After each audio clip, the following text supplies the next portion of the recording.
Bonjour à tous et bienvenue. Donc, on se retrouve pour ce webinaire numéro 1 qui s'inscrit dans l'opération Développer une culture de la prévention, donc qui est mis en place par les chambres de commerce Occitanie et en partenariat avec la Direct Occitanie et ainsi que tous les acteurs du PRST. Donc, cette opération, en fait, elle allie la réalisation de prédiagnostics santé-sécurité à destination des TPE-PME, mais également la diffusion de webinaires donc pour faciliter de l'information descendante sur tout ce qui est thématique santé-sécurité au travail. On met également en place des réunions d'information et des ateliers qui vous permettent de monter en compétences. Donc, sur ce premier trimestre, en fait, on a souhaité revoir un petit peu l'offre des webinaires pour s'adapter à la situation et notamment la sortie sur le déconfinement et les conditions de relance de votre activité. Donc aujourd'hui, nous allons traiter la thématique documents uniques et financement de la prévention des risques avec deux temps d'intervention. Donc la société Nous qui présentera donc la mise à jour de votre document unique et les actualités en lien avec le Covid-19. Puis ensuite, nous aurons une intervention de la CARSAT Occitanie, de la CARSAT Languedoc-Roussillon et la CARSAT Midi-Pyrénées sur les solutions de financement en mesure de prévention. Voilà, je vous souhaite un bon webinaire et je passe tout de suite la parole donc à Anne qui va nous présenter le document unique. Bonjour à tous.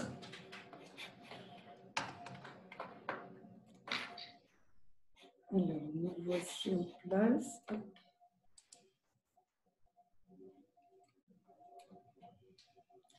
Alors, bonjour à tous. Donc, Clément Rigour et moi-même, aujourd'hui, on intervient pour la société Nous. Donc, c'est une entreprise dont le cœur de métier est la gestion des ressources humaines. Et dans le pôle QHSE, RSE, nous, on accompagne au quotidien des TPE, PME, ETI, également quelques grands comptes. Et on intervient dans les régions Occitanie, Nouvelle-Aquitaine, Rhône-Alpes et bientôt en Île-de-France. Donc, notre mission principale, c'est de co-construire avec nos clients des solutions pour vous aider à maîtriser les risques professionnels, à gérer les obligations réglementaires et puis d'une manière générale à garantir la sécurité des salariés au quotidien. On réalise aussi des missions autour de la qualité et autour des démarches de la responsabilité sociétale des entreprises. Alors, pour le contenu de ce webinaire, vous êtes très nombreux aujourd'hui. On imagine que vous avez tous des attentes différentes et une connaissance différente des sujets. Donc, voici ce qui va être abordé. Dans un premier temps, on fera quelques rappels juridiques sur la santé, sécurité au travail, le rôle de l'employeur. On interviendra ensuite sur les fondamentaux d'un document unique. Qu'est-ce que c'est, qu'est-ce que ça comprend et quelle est la démarche pour les bâtir ou les mettre à jour. Et après, on rentrera plus spécifiquement dans les recommandations pour aborder les principaux risques liés au Covid. On vous donnera aussi, vous aurez accès, comme l'a dit Vincent, à un moment de questions-réponses et on vous transmettra des liens utiles et puis des documents ressources.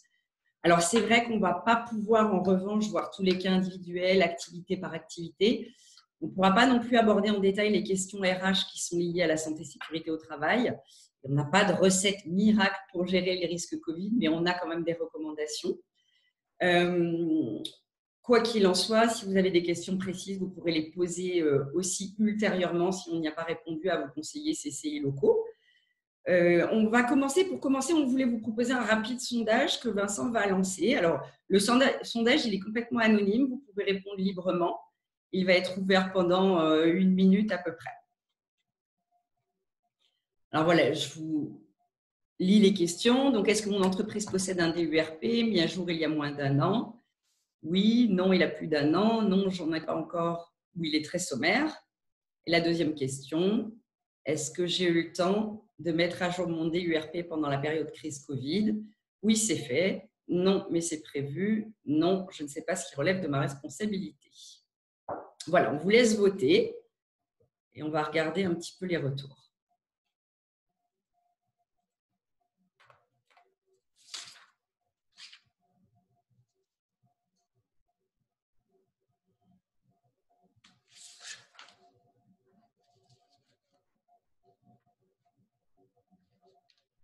Alors Vincent, est-ce que nos participants ont voté?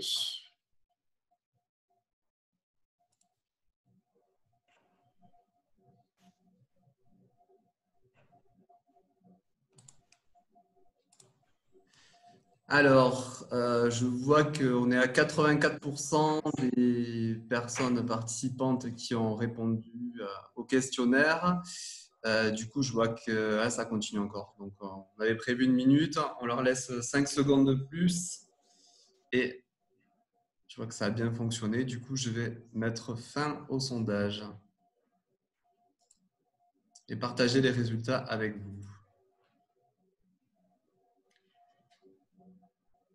D'accord, donc une majorité possède un DU. Une majorité également n'a pas encore eu le temps de le mettre à jour. C'est bien, on va pouvoir vous apporter des éléments concrets. Et il y a encore des entreprises qui n'en ont pas, donc on va pouvoir vous accompagner sur cette partie-là. Alors, je vous propose d'avancer.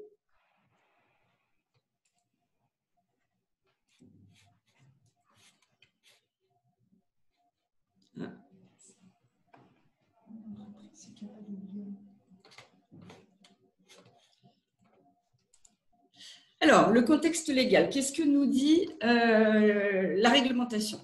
La réglementation nous dit, j'ai du mal à rester en plein écran.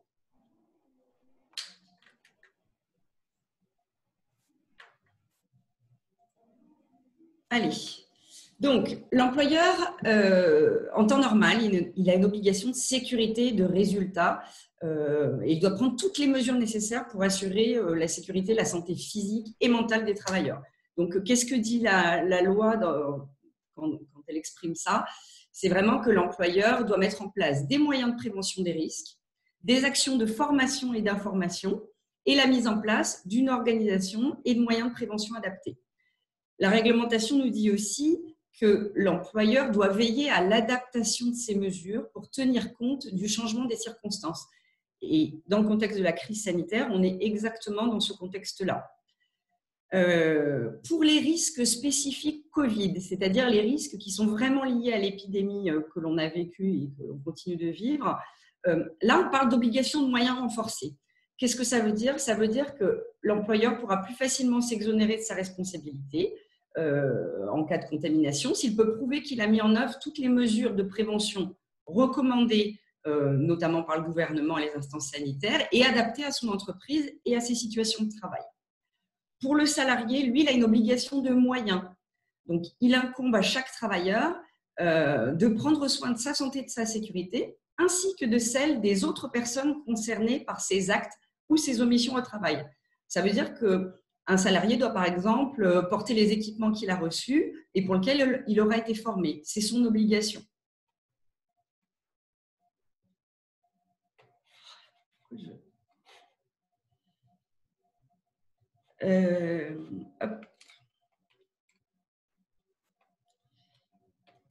Alors, du coup, il incombe concrètement à l'employeur de faire quoi? D'évaluer les risques via son document unique d'évaluation des risques professionnels, de mettre à disposition tous les moyens, soit pour éviter les risques, soit pour se protéger.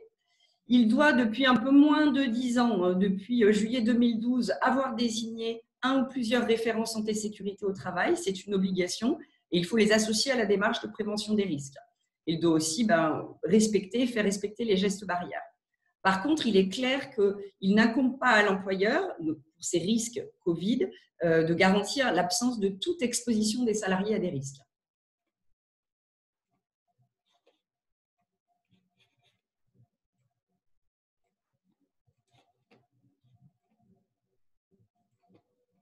Oh là là.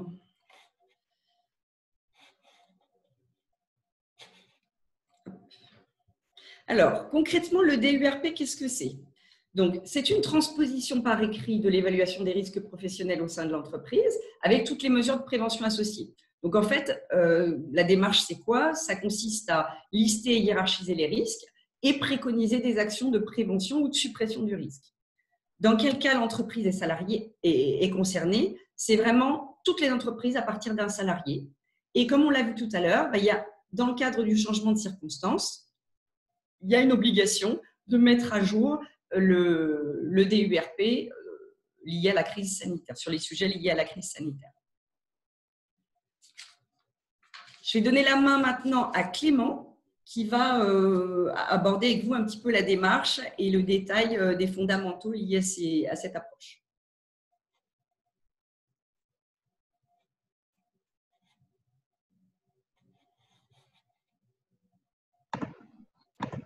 Clément, tu es avec nous?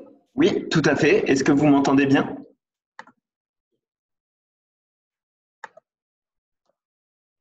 Oui, allô? Est-ce que vous m'entendez? On t'entend très bien. Ok, très bien. Donc oui, comme l'a expliqué Anne précédemment, on l'a vu, l'idée du document unique, c'est bien entendu de lister et de hiérarchiser les risques. Donc, dans un premier temps, ce qu'il faut savoir, c'est que le document unique, de par son aspect prévention des risques et mise en place d'actions, doit être bien entendu tenu à jour. Donc pour ça, il doit être mis à jour à minima une fois par an, lors de toute décision d'aménagement important, l'extension d'un local ou l'achat de nouvelles machines ou de nouveaux matériels qui peut entraîner bien entendu de nouveaux risques, et lorsqu'une information supplémentaire concernant l'évaluation des risques est recueillie. Donc, il se trouve qu'avec la situation et la crise sanitaire actuelle, on est en plein dans cette idée de mettre à jour le document unique avec des nouvelles informations qui sont portées à la connaissance des employeurs.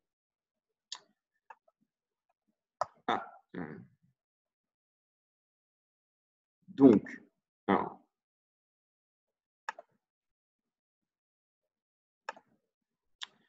dans la logique, un petit peu dans la pratique, quelles sont les étapes qu'il y a à respecter pour avoir un DU conforme et assez pragmatique et cohérent avec ce qu'on voit sur le terrain? La première idée, la première étape, ça va bien entendu être de préparer l'évaluation des risques en étant sûr d'avoir à disposition toutes les informations nécessaires pour pouvoir lister ces risques. L'idée derrière, ça va être de bien les identifier, de les évaluer de manière à les hiérarchiser, c'est-à-dire l'idée vraiment du document unique, ce n'est pas simplement de faire une liste des risques qu'on a au sein de l'entreprise, mais bien de regarder et de hiérarchiser ces risques en fonction de plusieurs critères qu'on verra un petit peu par la suite. On doit au final se retrouver avec des risques qui naturellement vont être plus importants que d'autres en fonction des différentes phases de l'activité qu'on impose entre guillemets à nos salariés. Ensuite, une fois qu'on a identifié et évalué les risques, on va bien entendu, dans une optique d'amélioration, proposer et mettre en place des actions. Une fois qu'on a mis en place des actions, on va bien entendu essayer de vérifier déjà la mise en place de ces actions et qu'elles ont bien eu l'effet et l'impact escompté au niveau de la prévention des risques. Par la suite, on va, en fonction de ça, réévaluer les risques et repartir dans une boucle d'amélioration continue l'année d'après.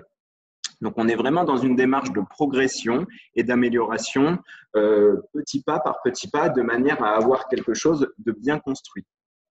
Comme je vous l'ai dit précédemment, l'idée, c'est quand même de hiérarchiser les risques. Donc, aujourd'hui, pour hiérarchiser les risques, la méthode la plus facile, c'est quand même une méthode qui a un petit peu un attrait mathématique. Et cette méthode va être basée sur 3 critères. On va dire que le premier critère, ça va être le critère de gravité. Ce critère, il a pour but d'estimer et d'évaluer à quel point le risque va atteindre l'intégrité humaine, qu'elle soit physique ou morale. Donc, on va bien entendu passer par plusieurs types de critères, faible, moyen, grave et très grave, avec un petit coefficient adapté, et puis qu'on va, entre guillemets, mettre en relation avec un critère de fréquence, c'est-à-dire à quelle fréquence le salarié est exposé à ce risque. Et donc, on va, à partir de ces 2 critères-là, définir une valeur de risque qui va nous permettre de le hiérarchiser. Et pour, entre guillemets, joindre l'utile à l'agréable, on va appliquer à ce risque-là un critère de maîtrise ou de pondération qui va nous permettre, en fonction des mesures qu'on a prises, de diminuer ce risque-là. En sécurité, il faut bien savoir qu'on a 3 types de mesures qu'on va valoriser, c'est-à-dire qu'on va valoriser les actions techniques. Si on prend le cas du Covid, c'est la fourniture des équipements de protection, donc les masques, les gants et tout ce qui peut être un peu physique et matériel. Mais on va également bien penser à valoriser tout ce qui est action de sensibilisation, de formation, de communication. et également tout ce qui est organisationnel. Si on a un poste qui est un petit peu pénible, qui est un petit peu compliqué, et que pour éviter que ce soit toujours le même salarié qui y soit exposé, on a créé des rotations de postes, on va également valoriser tout ça. Donc, c'est là où le document se transforme d'un document purement réglementaire qui a un aspect assez législatif en véritable outil de performance et de pilotage de la santé et sécurité sur le terrain, puisqu'en fait, on va pouvoir avoir un document qui liste et qui met en avant tout ce que l'employeur a mis en place pour ses salariés. Donc, comme on l'a vu, l'idée, on va multiplier le petit critère de gravité avec le petit critère de fréquence. Ça va nous donner un risque brut qu'on va pondérer à partir du critère de maîtrise. Et puis après, on va mettre en place, de manière à simplifier un petit peu la démarche, un code couleur qu'on va répercuter ensuite sur une unité de travail et qu'on va, on va lister les dangers, les risques, on va décrire si on a besoin et on arrive un petit peu à quelque chose d'évolutif qui va nous permettre d'avoir une bonne base pour pouvoir derrière piloter la santé et la sécurité sur le terrain. Pour continuer, on va parler plus spécifiquement du document unique en contexte Covid et de l'évaluation des risques en contexte Covid. Donc pour ça, je vais repasser la main à Anne pour qu'elle puisse vous préciser les modalités qu'il y a autour de cette crise sanitaire et autour de la prévention des risques liés.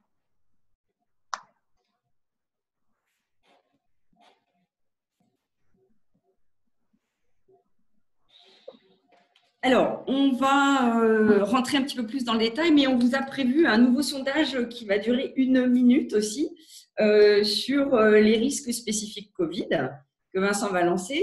Donc, en fait, comme on l'a eu dans les questions, je crois, donc la mise à jour du DURP en contexte Covid est vraiment obligatoire. Donc, si on n'en a pas, il faut le faire. Et si vous l'aviez, il faut mettre à jour les risques liés les risques contextuels de la crise sanitaire. Alors, le sondage qui vient de s'afficher, quels sont d'après vous les nouveaux risques engendrés par l'épidémie Covid? Vous pouvez sélectionner plusieurs choix. Donc, on vous propose le risque biologique, le risque chimique, les TMS, troubles musculo-squelettiques, et les RPS, risques psychosociaux. Allez-y, c'est à vous de cliquer.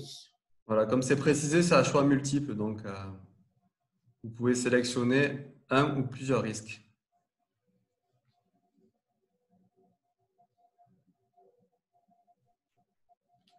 Je vois que cette question est plus facile que la précédente puisque on va bientôt arriver à plus de 80% de retard en moins d'1 minute.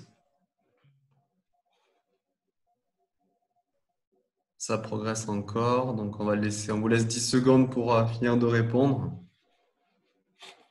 Et je vais partager les résultats avec vous.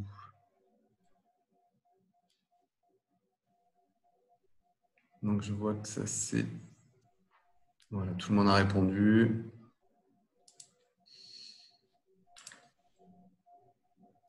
Alors, le risque biologique arrive en tête, évidemment. Ah, on a aussi le risque chimique qui a surgi, les TMS 22% et les RPS 80%. On va pouvoir parler un petit peu de tout ça dans la suite de la présentation que va reprendre Clément.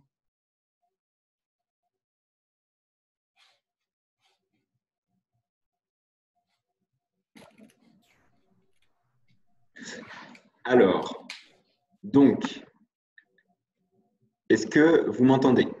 De nouveau, oui. Super, top.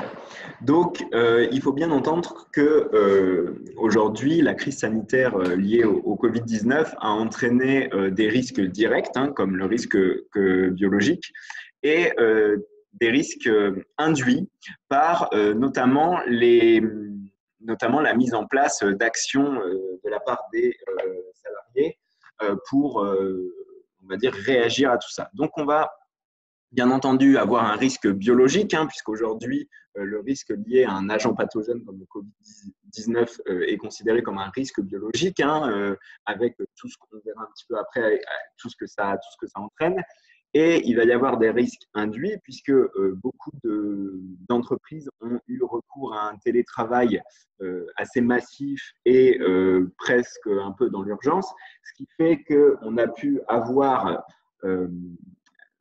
auprès des salariés des risques, on va dire, augmentés de troubles musculo-squelettiques et de RPS, donc risques psychosociaux. Alors,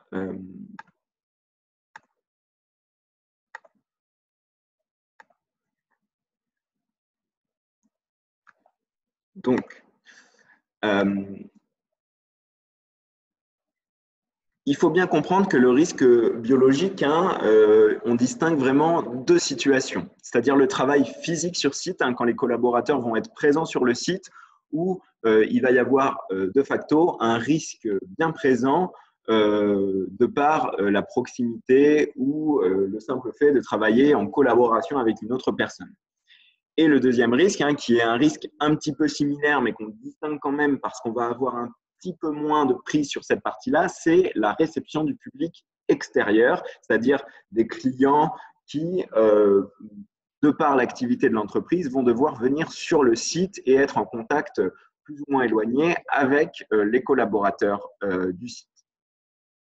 Et ensuite, comme on l'a évoqué, on va avoir bien entendu des risques qui vont être liés à la mise en place d'un télétravail un peu plus massif qu'habituellement et parfois imposé. Et de ce fait, on va avoir des risques liés à la posture, puisqu'on n'est pas toujours aussi bien loti à la maison qu'au bureau, avec parfois du matériel qui est bien moins ergonomique. Et les postures et, on va dire, la charge qui est un petit peu mise à mal. Et ensuite, on va avoir un facteur RPS bien présent qui va être lié tout d'abord à l'isolement, c'est-à-dire qu'il y a des gens qui vont se retrouver dans une situation d'isolement et de charge familiale qui vont être complètement modifiées par rapport au monde entre guillemets d'avant. Ce qui fait que ça, c'est vraiment quelque chose à prendre en compte et à analyser dans l'évaluation des risques. Et ensuite, on va avoir aussi un risque qui va être lié à l'hyperconnexion au travail, c'est-à-dire au manque de déconnexion qu'entraînent justement ces nouveaux modes de travail, puisqu'on n'a plus des phases d'activité si différenciées avec une présence au bureau dans laquelle on est connecté, une fin de travail et un retour à la maison, entre guillemets, où on est dans un environnement plus personnel. Les frontières sont brouillées et du coup, naturellement, on a ce risque d'hyperconnexion au travail. Il faut se dire aujourd'hui que même si c'est une situation particulière, même si c'est un contexte très particulier, c'est quelque chose d'extrêmement exceptionnel, la logique d'évaluation des risques professionnels liés à ce risque Covid doit être exactement la même que les risques précédents. C'est-à-dire qu'on va s'inscrire dans une démarche d'amélioration dans laquelle on va préparer l'évaluation des risques, on va réaliser cette évaluation en fonction des informations qu'on aura glanées précédemment, vérifier l'efficacité et l'impact des actions qu'on a mis en place et ajuster en fonction.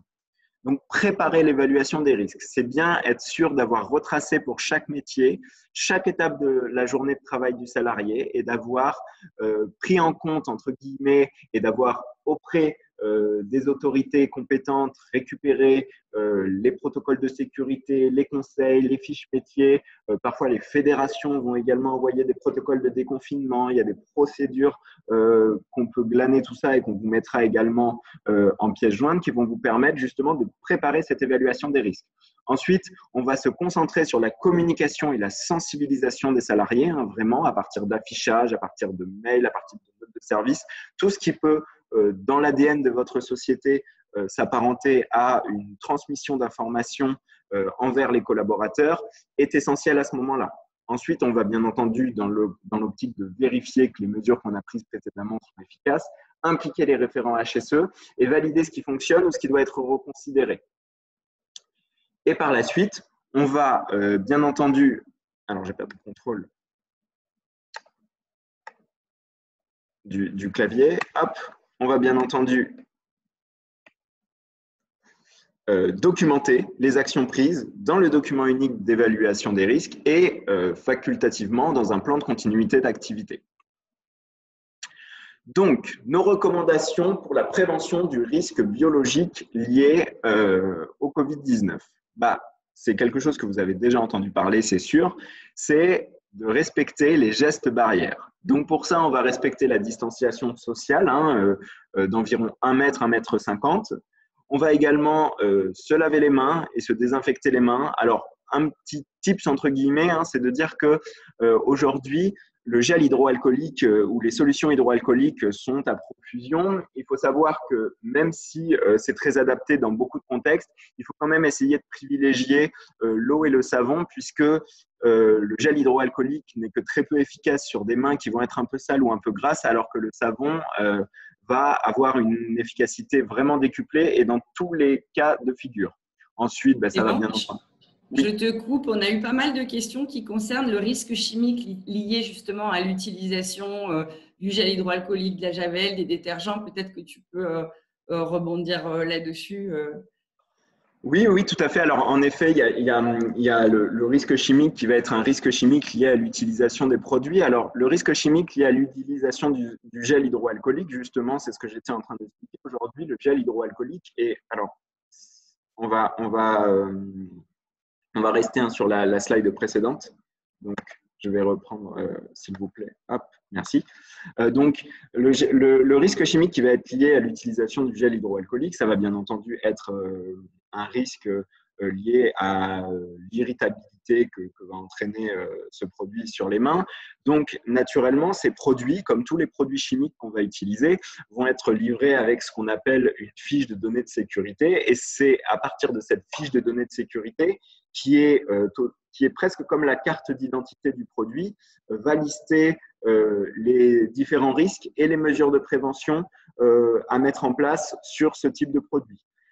Donc, c'est quelque chose que vous trouverez avec tous les produits chimiques. Alors, il y a plusieurs façons de les récupérer. Normalement, vos fournisseurs sont dans l'obligation de vous les donner avec les produits. Si jamais ils ne l'ont pas fait, vous pouvez tout à fait leur redemander.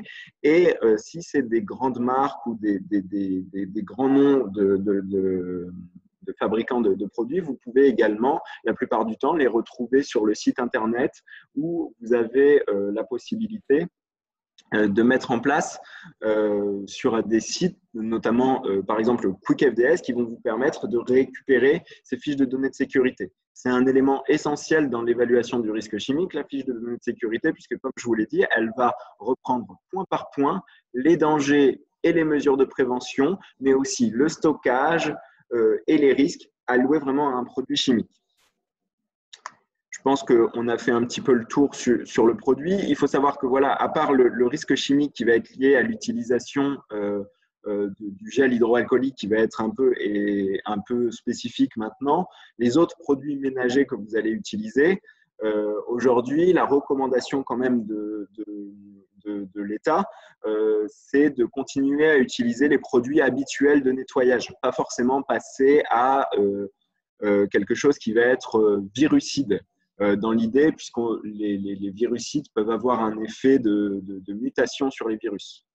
Donc, pour l'instant, on continue sur les produits qu'on avait habituellement. Donc, normalement, c'est un risque qu'on avait déjà pris en compte. Et il peut y avoir vraiment, et c'est pour ça qu'on recommande le lavage des mains également, le gel hydroalcoolique, la solution hydroalcoolique, c'est vraiment une solution plutôt de secours puisque ça va avoir un vrai impact si c'est utilisé de manière récurrente sur la peau. Donc, privilégier vraiment le savon si c'est possible. On va un petit peu passer et pas perdre trop de temps sur le risque chimique, sur les autres gestes barrières. Donc voilà, on l'a vu, tout c'est dans le coup de, bien sûr, pas de contact physique et on essaye de rester le plus éloigné possible. Donc, pour cette prévention du risque biologique, on a bien entendu la possibilité de mettre à disposition des équipements de protection individuelle.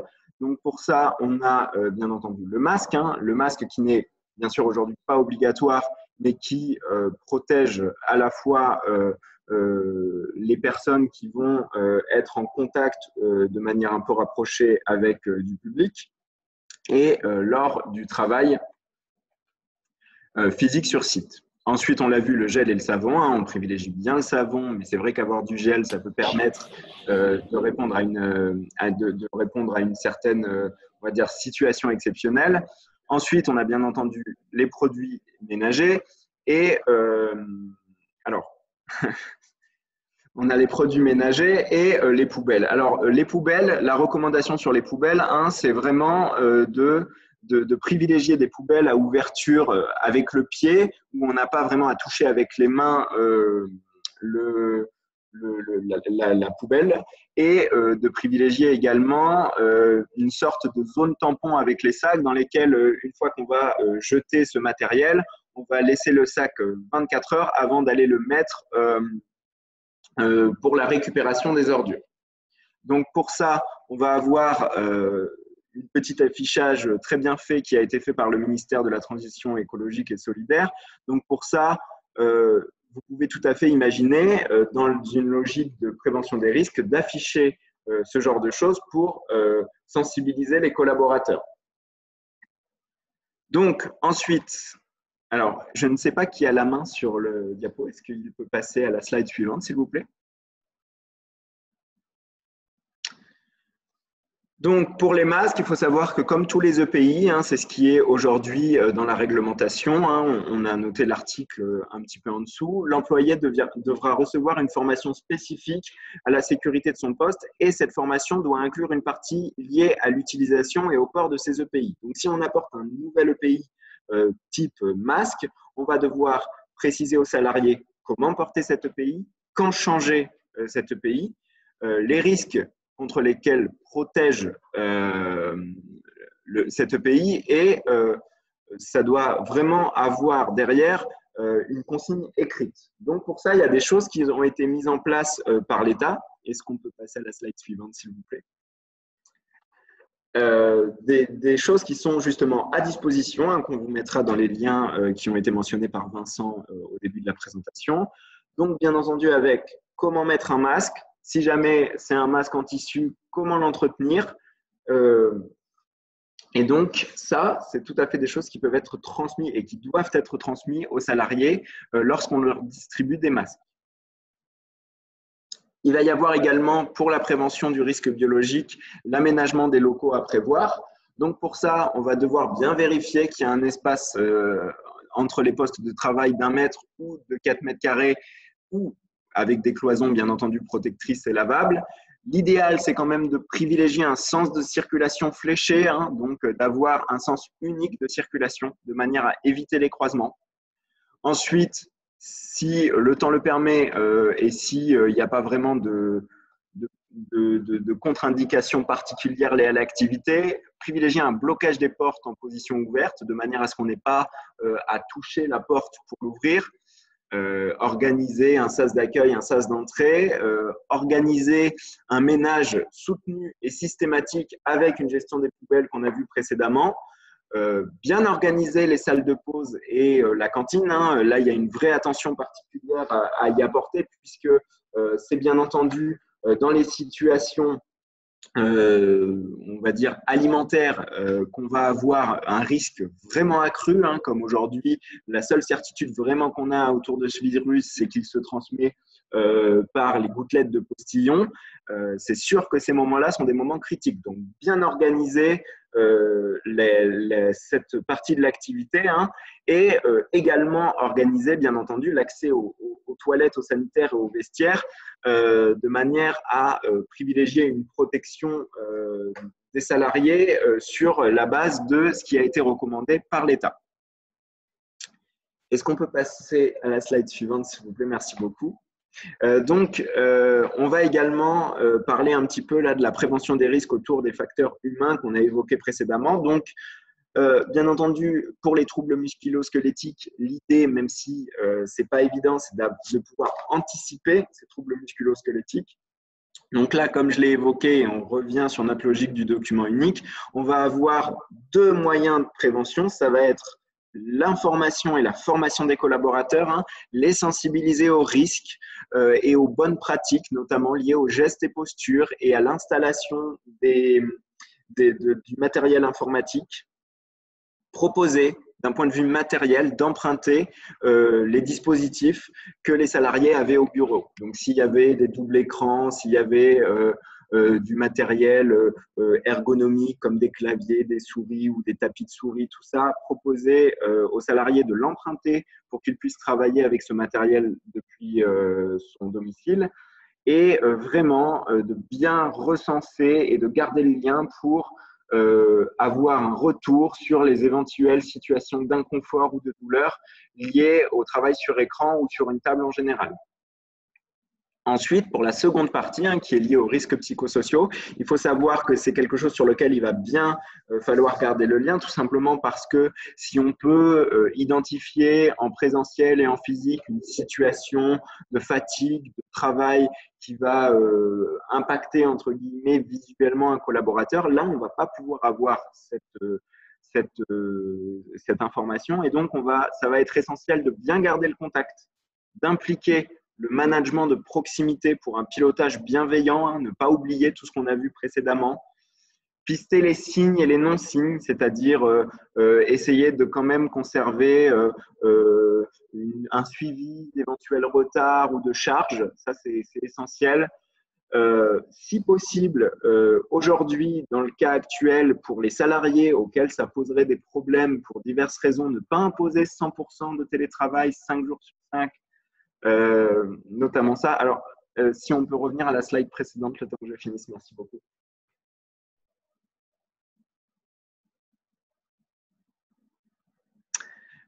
Aménager et adapter en fonction de la personne et faire appel à des soutiens formés, à la médecine du travail ou à d'éventuels psychologues du travail si, malgré tout, on constate une situation problématique au niveau des risques psychosociaux.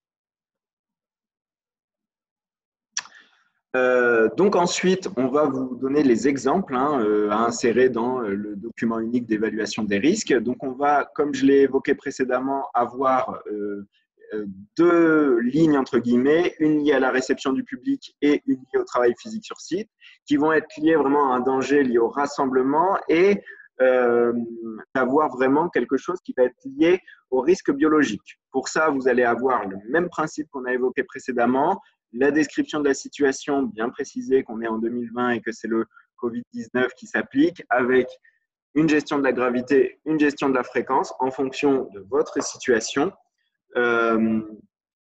Derrière, le risque brut, les mesures existantes. Donc là, il va y avoir bien entendu tout ce que vous avez mis en place. Bien penser à valoriser encore une fois les 3 types d'actions, techniques, sensibilisation, formation et organisationnelle que vous avez mis en place, pondérer en fonction et éventuellement mettre en place une gestion des mesures de prévention envisagées pour vraiment être dans une optique de résilience par la suite.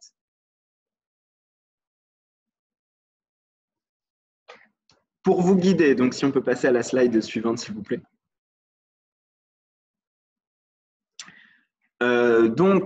On va avoir des fiches conseils métiers du ministère du Travail qui sont disponibles. Elles sont alimentées de manière assez régulière et il y en a de plus en plus. Donc, ne pas hésiter à regarder s'il n'y a pas une fiche métier qui correspond ou qui se rapproche à un métier que vous avez au sein de votre société. Ensuite, bien penser au guide d'organisation professionnelle qui peut être transmis par les syndicats, par les fédérations. Ensuite, l'État a mis en place un protocole national de déconfinement qui sera, comme l'a dit Vincent au début, dans les liens qu'on fournira. Donc, ne pas hésiter à l'adapter et à le mettre en place en fonction, peut-être de le modifier légèrement s'il y a des choses qui, dans votre cas très précis, ne sont pas extrêmement adaptées, mais ça permet d'avoir une bonne base très complète. Est-ce qu'on peut passer à la suite, s'il vous plaît ?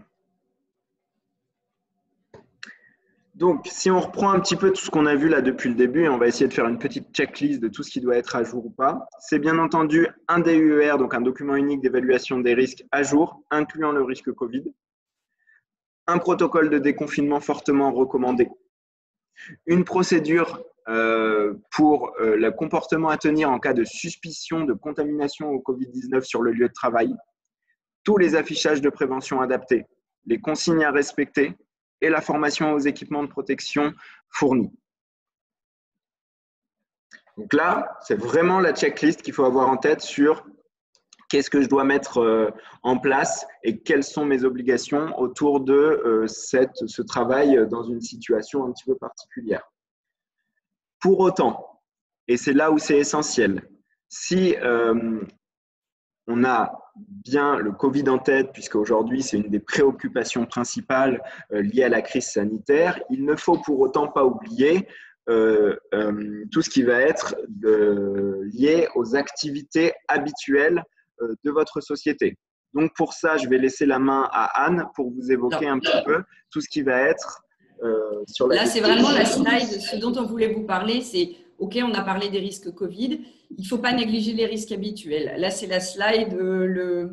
Un risque, attention, un risque peut en cacher un autre. Donc, on a vu des exemples en entreprise, par exemple, ces jours-ci, où on voit un gros distributeur de gel hydroalcoolique qui est posé devant un extincteur et donc qui bloque l'accès à l'extincteur.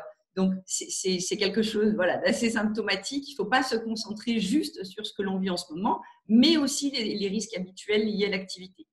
Concernant si vos salariés ont des habilitations réglementaires qui devaient être recyclées en formation sur la période, un décret a mis en place un gel du renouvellement des formations. Donc, si les salariés sont concernés par des dates de perte d'habilitation entre le 12 février et le 24 juin, vous avez la possibilité de reporter ces formations et de faire former vos salariés jusqu'au 24 août maximum. Donc, ça donne un délai de souplesse, mais il ne faut pas négliger cette étape-là. Il faut renouveler les habilitations malgré tout pour que les autorisations de travail puissent être validées sur les différents cas, sur les différentes habilitations concernées. Voilà ce point-là auquel il faudrait être particulièrement vigilant. Alors, en conclusion, ce qu'on voulait vous dire, c'est que en tant qu'employeur, si vous suivez à minima les recommandations gouvernementales, les recommandations officielles, INRS, gouvernementales, etc., si vous vous autorisez aussi à repenser les choses dans vos activités, c'est-à-dire à réorganiser certaines choses, c'est quand même un moment privilégié pour pouvoir le faire. Et puis, si vous impliquez les salariés, tout se passera bien.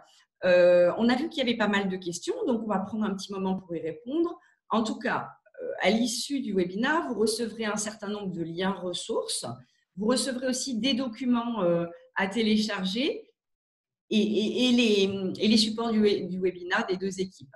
Dans les documents à télécharger, vous trouverez une checklist de reprise d'activité plutôt orientée TPE-PME. On vous a mis aussi un e-book sur la santé-sécurité au travail. Ça peut vous permettre de réfléchir un petit peu différemment aux choses. On a fait un mini-guide du télétravail. Vous trouverez aussi la procédure personnalisable pour la conduite à tenir en cas d'infection, dont parlait Clément précédemment. Et vous aurez une plaquette de nos services en complément. On va donc maintenant prendre un moment pour répondre à vos questions. Est-ce que, Vincent, tu as pu sélectionner certaines questions? Oui, alors tout d'abord, désolé Clément pour les petits soucis, mais pour moi le contrôle d'écran était bien opérationnel. Mais bon, je pense qu'il n'y a pas eu trop de désagréments. Voilà, on va dire les aléas du direct et de la technique. J'ai vu que ça a été répondu, donc certains ont posé la question. Voilà, on a un tout petit peu plus de 200 participants aujourd'hui, donc merci à vous d'avoir répondu présent. Au niveau des questions, donc j'ai essayé de compiler les questions. Donc il y a des questions d'ordre très générique, donc je vous propose qu'on commence par celle-ci, bien que vous avez apporté des éléments de réponse au fil de l'eau. Et puis ensuite, on descendra en format entonnoir pour revenir peut-être sur des risques plus spécifiques, puisqu'il y a eu des questions complémentaires sur notamment le risque chimique et le risque biologique. Peut-être un petit rappel, parce qu'on a quand même eu la question sur le document unique est-il obligatoire et surtout, est-ce qu'il prend l'ensemble du personnel présent, donc salarié? Du coup, le document unique d'évaluation des risques professionnels est obligatoire dès un salarié. Donc là, il n'y a pas beaucoup de questions à se poser. À partir du moment où on a une personne en situation de salarié et et qui est exposé de facto, hein, de toute façon, il y a forcément des risques à analyser. Ensuite, si j'ai bien compris, la deuxième partie de la question, c'est est-ce que tous les salariés sont concernés par le document unique d'évaluation des risques, c'est ça? Oui, voilà. Est-ce que, par exemple, on a un apprenti ou des gens qui sont intérim, est-ce qu'on doit les intégrer? Alors, oui. Donc, apprenti, oui. Intérim également. À savoir que sur ce document unique d'évaluation des risques, c'est bien cadré. Hein, c'est le document unique d'évaluation des risques, c'est entre guillemets le chaînon essentiel entre l'employeur et son obligation de résultat et de sécurité sur ses salariés. Bien entendu, on prend en compte toutes les phases de l'activité qui sont entre guillemets imposées à un salarié de par l'activité qu'entraîne son activité au quotidien. Il y a quelques spécificités qui, entre guillemets, vont être cadrées dans d'autres documents un peu spécifiques. Si on est dans un cas de sous-traitance, par exemple, c'est-à-dire qu'on soit entreprise utilisatrice ou entreprise sous-traitée ou sous-traitante, on va devoir mettre en place, si jamais on réalise des actions dangereuses ou alors si on dépasse les 400 heures, on va devoir mettre en place un plan de prévention qui est, je caricature un petit peu, mais une sorte de document unique partagé entre ces deux entreprises de manière à bien cadrer les rôles et les responsabilités ainsi que les risques. Et si jamais cette activité est très spécifiquement une activité de livraison, de chargement ou de déchargement, alors ça ne s'appelle pas un plan de prévention, mais un protocole de sécurité. Mais sinon, toutes les autres phases de l'activité des salariés doivent être cadrées dans le document unique d'évaluation des risques professionnels. Merci pour cette précision. Donc ça, je pense, ça a bien été rappelé. Donc oui, il faut faire la mise à jour du document unique en lien avec le risque Covid-19. Donc, je pense qu'en plus, dans le tableur Excel qu'on a pu voir, il y avait un exemple bien précis. Donc, dans le cadre de la mise à jour, voilà, il faut intégrer ce risque Covid. Ensuite, voilà, on a pas mal de questions sur les références santé-sécurité. Donc, est-ce qu'ils sont obligatoires dans l'entreprise et peut-être repréciser rapidement leur rôle? Et je vois aussi une question qui vient de tomber. Est-ce qu'il doit y avoir un référent Covid en particulier? Alors, donc, on va répondre aux deux questions, je pense, entre guillemets, en même temps. Donc, la première question, c'est sur les référents santé-sécurité au sein de la société. Donc, de toute façon, donc pas oublier qu'en fait, les référents vont avoir aujourd'hui, comme l'a dit Anne il n'y a pas longtemps, ils sont obligatoires. Ces référents vont avoir un rôle de diffusion. Ce n'est pas forcément un rôle vraiment de responsabilité de santé-sécurité, puisque ça, la responsabilité de la santé et de la sécurité des employés, elle est portée bien entendu par l'employeur. Par contre, ces référents vont avoir un rôle de diffusion, de maintien et d'action sur le terrain. Ensuite, pour la partie référent Covid, donc là, le référent Covid, pour l'instant, c'est un petit peu flou pour être totalement transparent. Néanmoins, c'est quand même fortement recommandé d'avoir un référent Covid. Ce référent Covid va être notamment important et essentiel. Donc, lors de votre rédaction et de la mise en place d'une procédure en cas de suspicion de contamination au Covid sur le lieu de travail.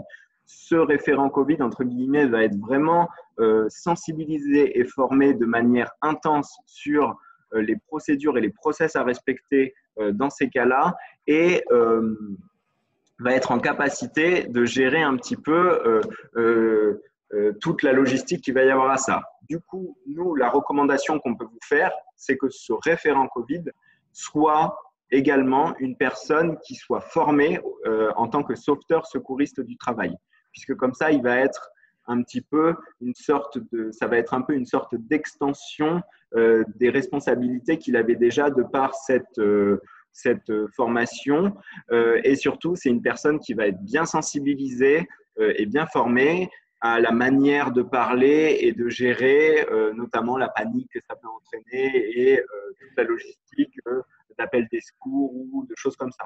Donc c'est entre guillemets, encore une fois, l'idée de joindre l'utile à l'agréable, si je peux m'exprimer ainsi dans un tel contexte. Mais on est vraiment dans cette idée d'optimiser un petit peu les sensibilisations et les formations. Est-ce que j'ai répondu à la question? Moi, je pense que oui. Ok. On va essayer d'enchaîner dans tous les cas. Voilà, il y aura la possibilité de, si jamais il y a des questions, on va pas pouvoir tout traiter. Et avec l'envoi du support, s'il y a des questions qui sont toujours en suspens, voilà, là, vous avez l'ensemble du réseau des conseillers santé sécurité qui pourront revenir vers vous sur des questions qui sont restées sans réponse. Ensuite, voilà, on avait des questions aussi avec les contrôles possibles de l'inspection du travail en lien avec ces mises à jour. Donc là, je ne sais pas si vous avez des éléments de réponse. Moi, j'en ai quelques-uns, mais… Allez-y, du coup, Vincent. Oui, du coup, voilà, donc la directe donc, fait ses contrôles. Donc, il y a des plans de contrôle qui sont réalisés sur différents secteurs d'activité, hein. Mais ça fait pas, voilà, les contrôleurs auront en charge de regarder que ces mises à jour aient bien été appliquées sur le document unique. Donc, elles doivent être mentionnées et surtout être mises en place sur le terrain. Donc, ça a été précisé, vous l'aurez en document annexe. Donc, si vous vous référez au plan de déconfinement, plus les fiches métiers qui sont précisées sur le site du ministère, il faut les mettre en application. Et voilà, logiquement, vous répondez à vos obligations. Je ne sais pas si vous avez des éléments complémentaires à votre niveau, sinon on peut passer à la question suivante qui du coup sont plutôt voilà, des détails sur les risques spécifiques. Oui, pas de problème. On peut passer aux détails spécifiques sur les risques.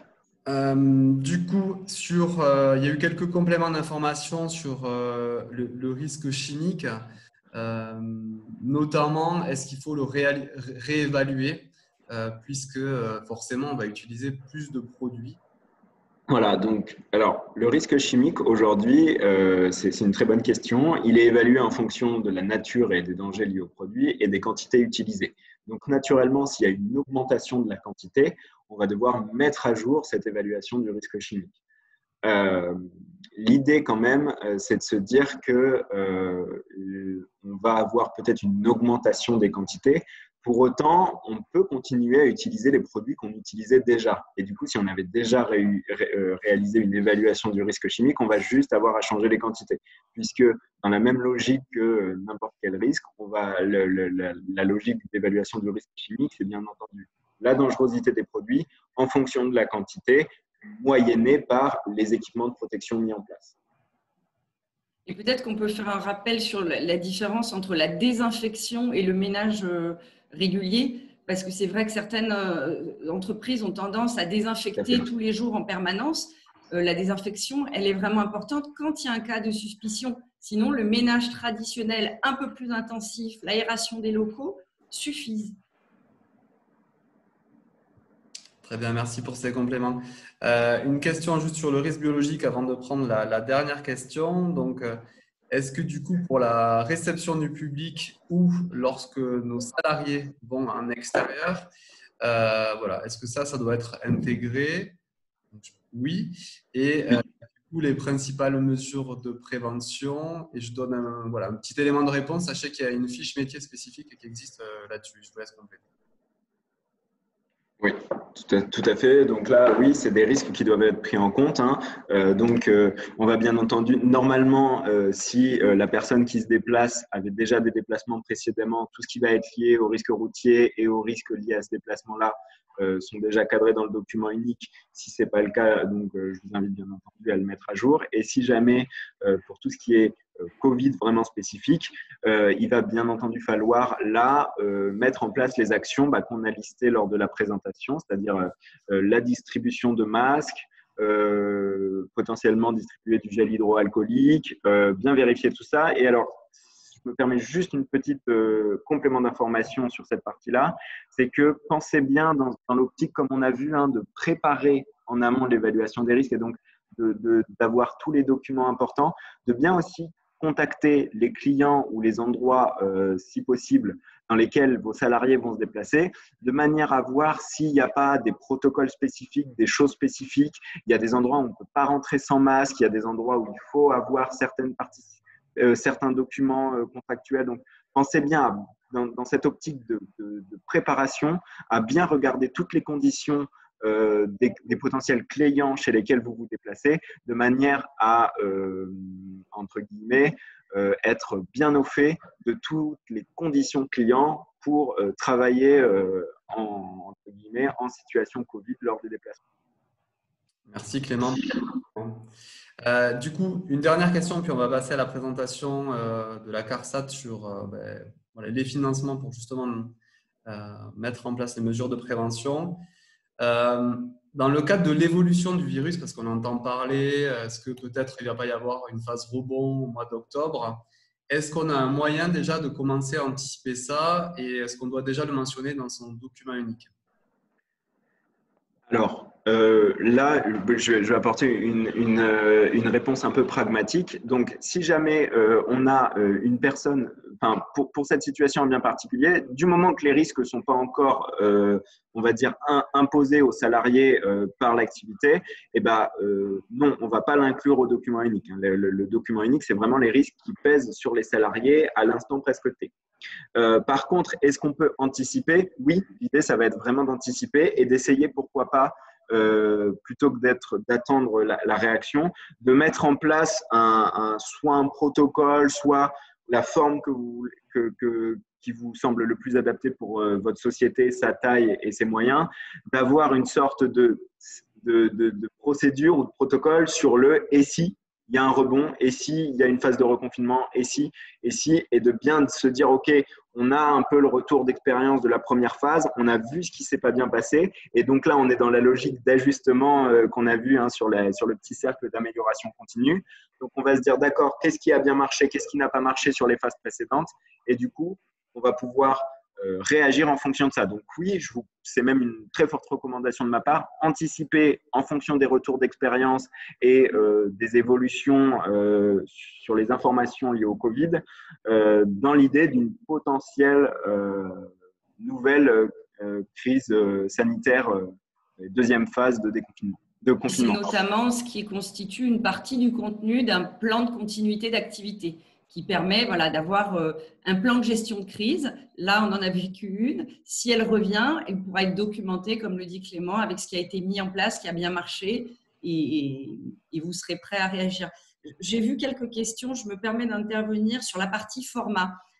Certaines entreprises demandent s'il faut obligatoirement faire des fichiers Excel ou si un PowerPoint peut suffire. Nous, l'avantage que l'on voit à l'utilisation d'un fichier Excel et notamment de calcul par rapport à la pondération des risques, c'est que c'est très évolutif. C'est beaucoup plus évolutif qu'un document PowerPoint dans la mesure où vous mettez des actions en place et très facilement, vous pouvez voir les conséquences sur votre suivi des cellules qui étaient en rouge parce qu'on n'avait pas considéré tel et tel risque.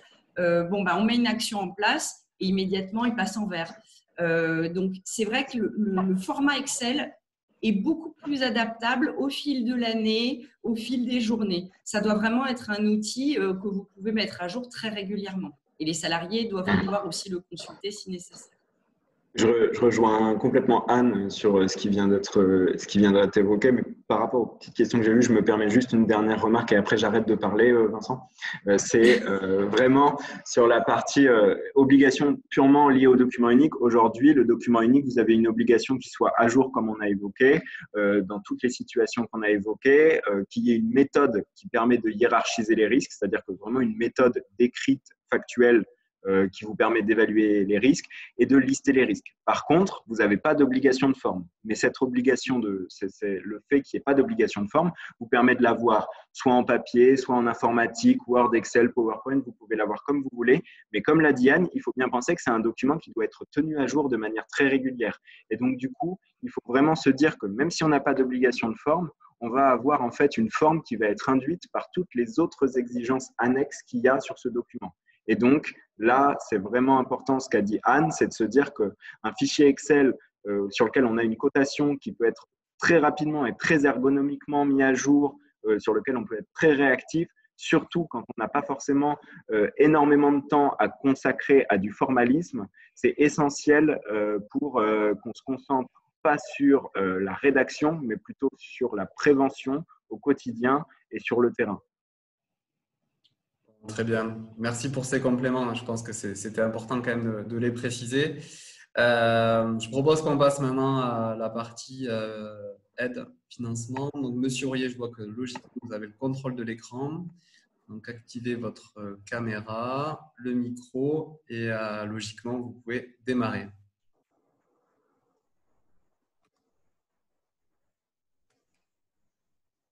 Bien. On vous voit, c'est parfait, ça fonctionne. Bonjour à toutes et à tous. Donc, Guy Ourier, donc moi je suis ingénieur conseil au service prévention à la CARSAT de Midi-Pyrénées. Alors, j'ai vu qu'il y avait déjà d'ailleurs des questions sur le sujet que je vais un petit peu évoquer, qui est le dispositif OIRA, qui est un dispositif donc qui permet d'aider et d'accompagner les TPE, PME sur justement la mise à jour de leur document unique ou la création tout simplement de ce document unique. Quelques informations simplement sur la CARSAT, finalement, de quoi parle-t-on?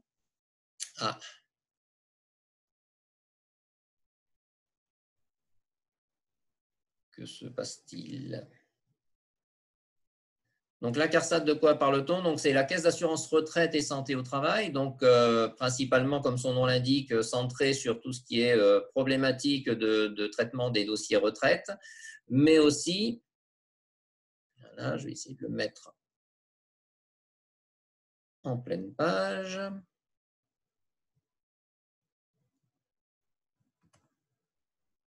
Si ça voulait bien, voilà.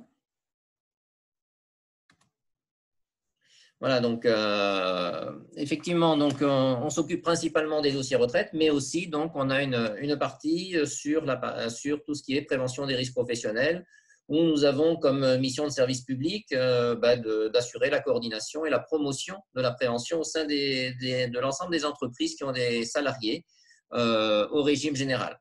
Donc, on est une composante de la Caisse nationale d'assurance maladie, hein, et nous sommes financés par les cotisations des employeurs et gérés par les partenaires sociaux, côté employeur et côté salarié, de façon totalement paritaire.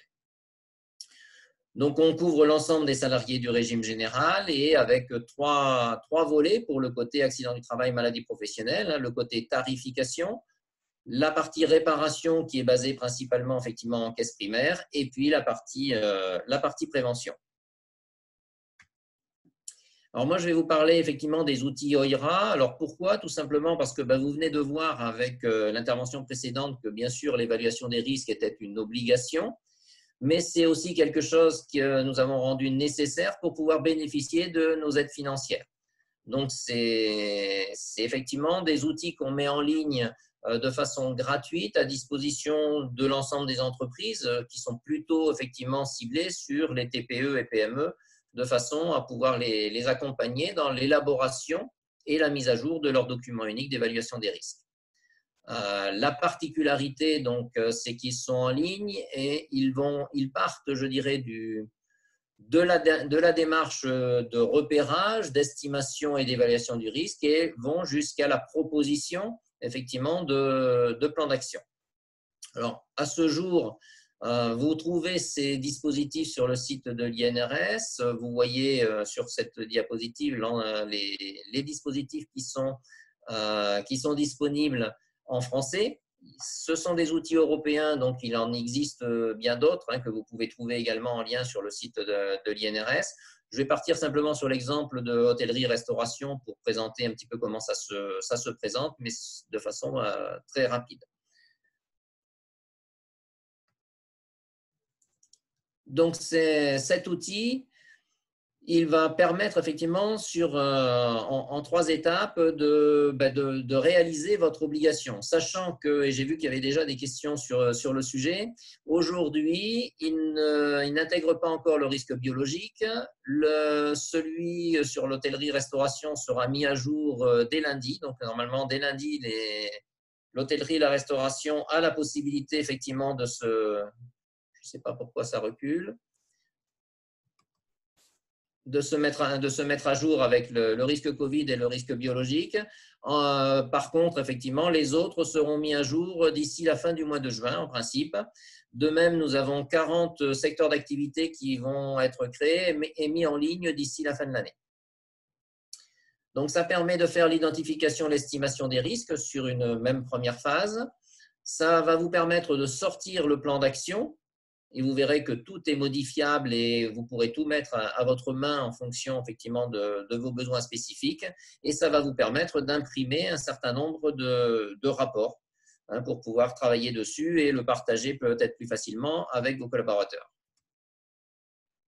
Donc, l'identification et l'estimation des risques, donc vous allez retrouver systématiquement dans cette première phase un certain nombre d'indications qui vont vous être proposées et systématiquement, dès l'instant où vous avez besoin d'un petit peu plus d'informations que ce qui apparaît sur la première page, vous avez la possibilité de déployer des textes complémentaires de façon à pouvoir avancer plus facilement.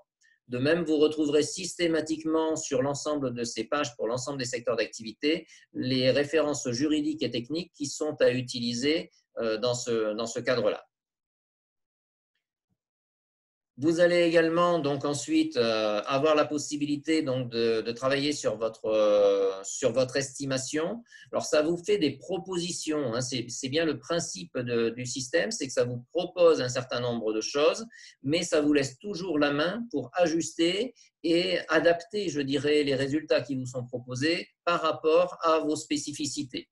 Donc vous avez toujours la possibilité de modifier ce qui vous est proposé. De même, lorsque vous allez jusqu'au plan d'action, on va vous proposer des solutions par rapport aux problématiques que vous avez identifiées à travers le remplissage des questionnaires adéquats. Mais ces propositions restent finalement adaptables aussi et vous allez pouvoir compléter par ce qui vous paraît le plus efficace et le plus adapté à votre entreprise. Enfin, donc, ça va vous permettre d'imprimer un certain nombre de rapports, donc je le disais, pour le partager avec vos collaborateurs, mais pourquoi pas aussi pour le partager avec les organismes qui peuvent être amenés à vous accompagner dans cette démarche. Donc, ça vous propose à la fois un rapport complet, toujours modifiable, une vue d'ensemble des risques qui, elle, sera en format PDF, un plan d'action qui vous est proposé et imprimable, mais que vous pourrez également donc modifier, à la fois effectivement la vue d'ensemble des risques et la vue d'ensemble des mesures qui découlent de cette estimation et évaluation des risques. Voilà, je fais très court, donc je vous confirme, la mise à jour, elle est bien prévue pour tout ce qui est déjà sorti avant la fin du mois et notamment dès lundi pour l'hôtellerie-restauration et au fil des semaines et des mois, d'autres dispositifs vont être mis en ligne sur le site de l'INRS. Donc, vous avez là effectivement la possibilité d'accès effectivement via le site INRS directement sur les outils OIRA. La particularité, c'est également que vous pouvez bien sûr travailler à la fois depuis un ordinateur, mais aussi depuis une tablette ou depuis un smartphone, de façon à ce que ce soit le plus facile effectivement d'utilisation possible.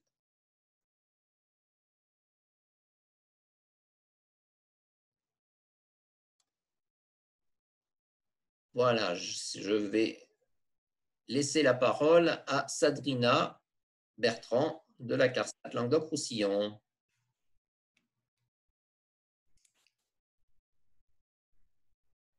Bonjour à tous. Donc, je suis Sadrina Bertrand, je suis ingénieure conseil à la CARSAT Languedoc-Roussillon. Et donc, comme Guy Ourier vous l'a précisé, les services prévention de la CARSAT ont pour mission d'accompagner les entreprises du régime général à mettre en place leur programme de prévention des risques professionnels. Parmi leur offre de services, elles disposent de subventions. Elles peuvent aider financièrement les entreprises à mettre en place des mesures de prévention des risques professionnels. Alors, il y a deux grands types de dispositifs d'aide financière qui existent. Les contrats de prévention, ce sont des contrats pour les entreprises de moins de 200 salariés pour les aider à mettre en place un projet global de prévention suite à un diagnostic qui aura été réalisé sur site avec un préventeur de la CARSAT. Et puis, un autre type de dispositif, ce qu'on appelle les subventions TPE pour les entreprises de moins de 50 salariés, qui permettent de financer des équipements spécifiques et plus sûrs au niveau des entreprises. Et au niveau de ces dispositifs de subventions TPE, il en existe actuellement une vingtaine différents en fonction des secteurs d'activité et des risques professionnels. Donc, parmi les dispositifs de subvention prévention TPE, je vais vous présenter la subvention prévention Covid-19. Alors, j'essaye de faire passer la diapo et j'arrive pas. Ah. Alors, la subvention spécifique Covid-19, elle a été mise en place par l'assurance maladie et risques professionnels le 18 mai pour aider les entreprises dans le contexte sanitaire actuel à investir dans des mesures de prévention contre le Covid. Donc, tous les secteurs d'activité sont éligibles, hormis la fonction publique hospitalière et les collectivités territoriales, dont les codes risques s'affichent sur cette diapositive. Cette subvention, elle concerne certains équipements qui ont été acquis entre le 14 mars et le 31 juillet 2020. Et les entreprises qui souhaitent en bénéficier doivent adresser un dossier complet. Donc, on vous dira à la fin où trouver ce dossier, avec un formulaire et les pièces justificatives à leur CARSAT par mail avant le 31 décembre 2020. Mais je vous précise que vu que les dotations financières sont limitées pour chaque CARSAT, vous pouvez envoyer votre dossier dès que vous l'avez complété. Alors, hop. Au niveau des conditions d'éligibilité, donc je vous disais que les entreprises, ces subventions sont à destination des entreprises de moins de 50 salariés. Il faut que l'entreprise ait au moins un salarié qui cotise au régime général et moins de 50 salariés au niveau de leur effectif national. On regarde l'effectif au niveau de l'entreprise et pas de l'établissement. Une attestation URSSAF sera demandée lors du dépôt du dossier et c'est cette attestation URSSAF qui présente le nombre de salariés qui permet de voir si l'entreprise est éligible ou pas. Les entreprises doivent aussi avoir réalisé leur document unique d'évaluation des risques et l'avoir actualisé il y a moins d'1 an. Et d'autre part, elles doivent pouvoir déclarer sur l'honneur de ne pas avoir bénéficié d'une aide publique financière sur les établissements pour lesquels elles souhaitent avoir un financement.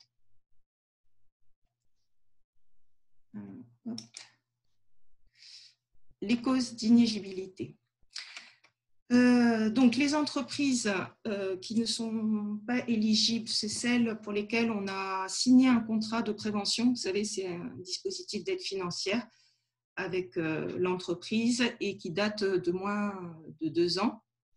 Il ne faut pas que l'entreprise soit sous procédure d'injonction ou de majoration de leur taux de cotisation par la CARSAT. En règle générale, vous le savez, si vous êtes en procédure d'injonction ou de majoration. Et donc, avoir acquis les équipements éligibles entre le 14 mars et le 31 juillet. Donc, en fait, on se base sur la date de facture. C'est cette date-là qui est prise en compte pour vérifier la période. Au niveau des équipements, le crédit bail n'est pas éligible sur cette aide financière. Alors, les éléments qui sont financés. Alors, il y a plusieurs types d'équipements qui sont finançables. Premier type d'équipement, c'est tout ce qui va permettre de mettre en application les mesures barrières et de distanciation physique collective. Donc, tous les équipements qui vont permettre d'isoler le poste de travail, des contacts avec les clients ou avec les salariés, comme la pose de vitres de plexiglas, des cloisons de séparation, des écrans fixes ou mobiles. Tout ce qui va aussi permettre de guider et faire respecter les distances sociales, Donc, les guides fils, des poteaux, des grilles d'accroche murales, des barrières amovibles. On prend aussi en charge l'installation de locaux additionnels et temporaires pour respecter les distances sociales. Donc, on prend en charge le montage et le démontage et 4 mois de location pour mettre en place ces locaux additionnels. Et ensuite, on peut aussi prendre en charge des mesures permettant de communiquer visuellement sur les mesures de prévention. Alors, il y a marqué hors support à transmettre, ce qui veut dire qu'on ne prend pas en charge les flyers, les documents qu'on remet aux salariés, mais on prend en charge tout ce qui est écran d'affichage, des affiches, des supports d'affiches pour pouvoir communiquer de manière collective aux salariés et aux clients.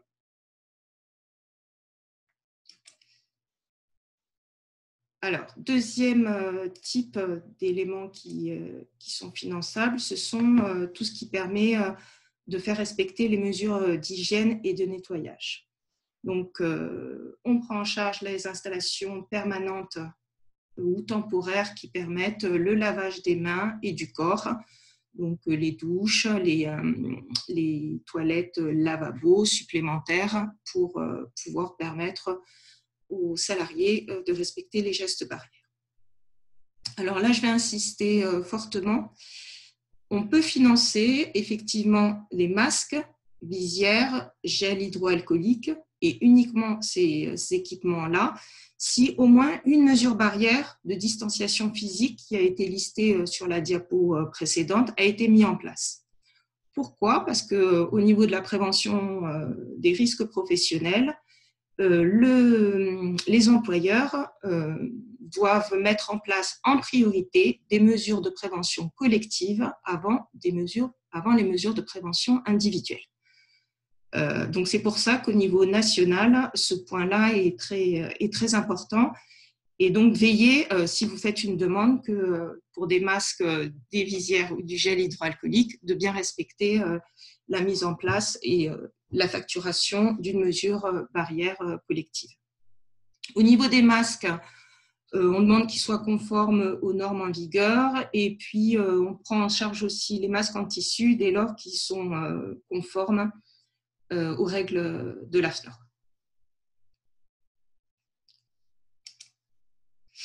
Les éléments qui ne sont pas financés sont donc tout ce qui est éléments à usage unique, les scotch, les rubans adhésifs, les crayons, les feutres, tout ce qui est tablette, ordinateur portable, smartphone. Les transpalettes ne sont pas subventionnés. J'ai rajouté aussi, puisqu'on a beaucoup de demandes pour des blouses, lunettes, charlottes et surchaussures, donc ça, ce sont des équipements qui ne sont pas éligibles. De même que le matériel, les équipements et les produits de nettoyage et de désinfection des locaux, des surfaces, du linge, ne sont pas éligibles. Et tous les dispositifs de traitement, d'assainissement ou de désinfection de l'air ne le sont pas également. Alors, au niveau du financement, on va prendre en charge 50% du montant hors taxe des factures des équipements éligibles, sachant que pour faire une demande, il faut avoir au minimum 1 000 € hors taxe de dépenses d'équipements éligibles pour bénéficier de cette subvention. Et pour chaque entreprise, la subvention sera limitée à 5 000 € hors taxe. Donc, c'est au niveau des entreprises. Donc, c'est pour tous les établissements d'une même entreprise, ce plafond ne pourra pas être dépassé. Donc là, vous voyez, on vous a mis les 2 adresses où vous pouvez consulter l'ensemble des documents, des conditions pour bénéficier de cette aide financière. Vous y trouverez aussi nos autres aides financières. Et vous avez la possibilité d'adresser votre dossier complet par mail ou par voie postale à votre CARSAT Midi-Pyrénées ou Languedoc-Roussillon en fonction du lieu d'implantation de votre établissement. Je voudrais rajouter qu'actuellement, on a beaucoup de demandes. Alors là, je vais parler pour le Languedoc-Roussillon. On a actuellement 600 dossiers en cours de traitement. Et beaucoup de dossiers font l'objet de refus parce que les entreprises n'ont pas communiqué l'ensemble des pièces qui étaient exigées. Donc, soyez vigilants sur les conditions d'attribution. Souvent, on a des demandes avec des montants qui ne dépassent pas les 1 000 € hors taxe. Donc, ça, ce n'est pas éligible. Ou alors des demandes sur des masques, du gel, mais sans mise en place de mesures barrières. Voilà, essayez d'être vigilant parce que quand on reçoit une demande incomplète, bien, du coup, on vous fait un refus et vous devez la renouveler. Et comme c'est les premiers dossiers complets qui sont éligibles qui vont être traités, voilà. Donc, en fonction de nos disponibilités financières, il faut essayer de nous faire parvenir vos dossiers de la manière la plus complète possible. Voilà, je ne sais pas s'il y a des questions. Je vais rendre la main.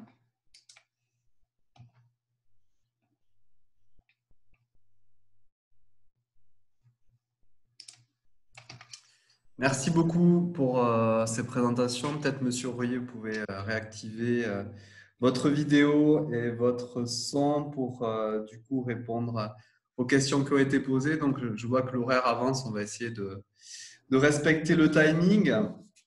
Donc, vous avez déjà répondu pour partie sur les premières que j'ai sous les yeux, là, qui étaient les nouveaux outils OIRA disponibles. Donc, oui, il y en a une quarantaine, donc, puisque c'est géré au niveau européen. Donc, je pense que les traductions… Alors, le délai, rappelez-le, là, pour les nouveaux… Alors, en termes de délai, donc la mise à jour de…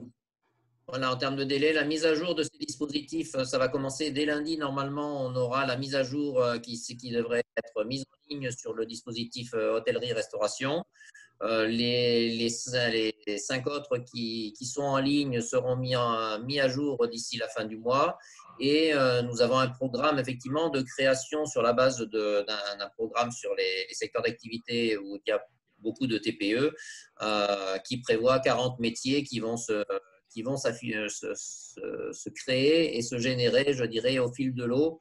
Voilà, d'ici la fin de l'année, on en aura effectivement un nombre certain qui seront mis en ligne et qui intégreront dès le départ, bien sûr, ce risque biologique qui n'y était pas initialement. Très bien. Donc, après les mises à jour, ça, vous avez précisé avec le lien, le risque Covid, ça a bien été précisé. Donc, ça, c'est parfait. Des questions peut-être un peu plus techniques maintenant. Un groupe de 200 salariés, donc divisé en agences partout en France, avec des agences de 40 personnes, donc peut-il bénéficier de cette aide? Donc, ce que j'ai dit, c'est on regarde l'effectif au niveau de l'entreprise, du SIREN. Donc, si les établissements ont le même SIREN, on va regarder l'effectif global national de l'entreprise. Donc, peu importe si les établissements ont moins de 50 salariés, si l'entreprise a plus de 50 salariés, elle n'est pas éligible. Merci pour ce complément. Et du coup, vous l'avez un peu précisé aussi, mais donc, si on n'a pas un contrat de prévention, mais si on a demandé TMS Pro, par exemple, donc qui fait… Alors, on peut… la subvention Covid est cumulable avec les autres subventions du type TMS Pro ou voilà, chute interpro, etc. Il n'y a pas… On peut cumuler. Et ensuite, concernant les mesures collectives qui sont bien évidemment à prioriser et à mettre en premier, on a une question. Donc, comment justifier la mise en place de plexiglas pour ces salariés face au public si ce n'est pas acheté, mais en revanche, les masques, gel et visière sont obligatoires dans la branche ou le métier? Vous voulez dire que ça a été mis en place des mesures barrières, hein? Non. A priori, ce ne serait pas obligatoire. Donc, Alors, en fait, c'est au niveau de l'assurance maladie risque professionnel, ils ont décidé d'aider financièrement uniquement les entreprises qui ont mis en place des mesures barrières collectives. Et donc, le petit plus, c'est de leur financer en plus les masques et gel hydroalcoolique. Donc, cette condition, elle est nécessaire. Dans tous les cas, tu me contredis pas, Guy? Non, je suis entièrement d'accord avec toi. Donc, Ce qui est prioritaire, ce sont les mesures de protection collective. Et en plus, lorsqu'elles ont été mises en place, et notamment ces mesures de distanciation, on va pouvoir effectivement participer aux équipements de protection individuelle de type masque. Mais s'il n'y a pas effectivement, par exemple, de plexi ou de mesures qui permettent ces distanciations, de locaux loués ou de choses comme ça, à ce moment-là, on ne pourra pas participer au financement des masques et du gel. Merci. Ensuite, il y avait pas mal de questions, mais vous avez répondu dans les slides. Hein, c'était sur les équipements éligibles ou pas, notamment sur le gel ou les équipements électroniques du type ordinateur. Donc ça, je pense que vous avez répondu. Il y a deux questions qui en fait, demandent si l'équivalent existe sur le régime agricole, donc dossier MSA. Voilà, est-ce que je sais que ce n'est pas votre branche, mais peut-être pour pouvoir répondre. Alors, j'ai essayé de répondre. Simplement, la MSA a ses propres dispositifs d'accompagnement que vous pouvez récupérer effectivement sur le site de la MSA. Donc, alors, je ne les connais pas effectivement dans leur globalité. Je ne pense pas qu'ils en aient un spécifique sur le Covid, mais voilà, ils ont également quelques dispositifs d'accompagnement financier. Bon, très bien. Et du coup, oui, une question sur la liste. Donc, les listes, en fait, vous allez avoir le support et dans tous les cas, les liens seront actifs dans le support pour aller voir l'ensemble des équipements qui peuvent être éligibles. Voilà, du coup, pour respecter… J'ai vu une question. Si vous avez une dernière question, allez-y, parce que je n'ai pas les… Non, mais j'ai vu une question. Donc, c'était un restaurateur qui demande si l'occupation d'espace extérieur est éligible. Non, on prend que la location. Ou alors de la location de tentes avec du montage, démontage, mais de l'aménagement de l'espace extérieur, non. Ce n'est pas pris en charge. Très bien, merci. Du coup, je voulais juste présenter, du coup, vous aurez ici donc l'ensemble des personnes qui sont intervenues sur ce webinaire et du coup, on les remercie pour le travail accompli et leur intervention. Voici l'ensemble des documents. Donc, on va vous transmettre dès la semaine prochaine sous format zip. Donc ça, je le répète, donc c'est les conseillers des territoires qui vont communiquer en vous transférant ces documents. Ils seront bien sûr à votre disposition pour répondre aux éventuelles questions complémentaires. Et puis, voilà, je vous fais un rappel en fait sur nos prochains rendez-vous. Donc, voilà, c'était une série de 4 webinaires. Donc, jeudi prochain, 18 juin, ensuite le 2 juillet et le 16 juillet. Donc, on continue dans cette vision, donc reprise, relance d'activité en lien avec le Covid-19. Et du coup, le programme plus détaillé pour jeudi prochain, donc bien maîtriser les obligations d'employeur. Donc là, on a vu vraiment le volet document unique. Et là, ça sera vraiment plus axé sur le côté juridique en lien avec la reprise d'activité pour définir les obligations d'employeur, voir la différence entre les obligations de moyens et les obligations de résultats, les reconnaissances en termes d'AT ou de MP liées au Covid. Et enfin, voilà, qu'est-ce qu'il faut mettre en place pour sécuriser la relance d'activité. Et puis, on viendra apporter un complément sur les aides, notamment les aides qui sont présentes en région, puisque là, on a vu vraiment les aides spécifiques pour les PME, donc limitées à 50 salariés. Donc, on vous présentera ça la semaine prochaine, puisque le dispositif vient de sortir. Donc, vous aurez les compléments d'information donc, le 18. Les inscriptions sont d'ores et déjà ouvertes. Donc, vous allez les recevoir. On va vous envoyer un lien là, cet après-midi, juste après le webinaire, pour que vous présentez le programme et le lien pour les inscriptions. Voilà, donc on en termine aujourd'hui avec ce webinaire numéro 1. Donc, je vous remercie pour votre participation ainsi que l'ensemble des intervenants et des gens qui ont contribué à la réussite de ce webinaire. Je vais juste arrêter l'enregistrement. Donc, pour les personnes qui peuvent rester, on a un questionnaire de satisfaction. Voilà, je vous remercie à tous et à la semaine prochaine du coup pour la suite.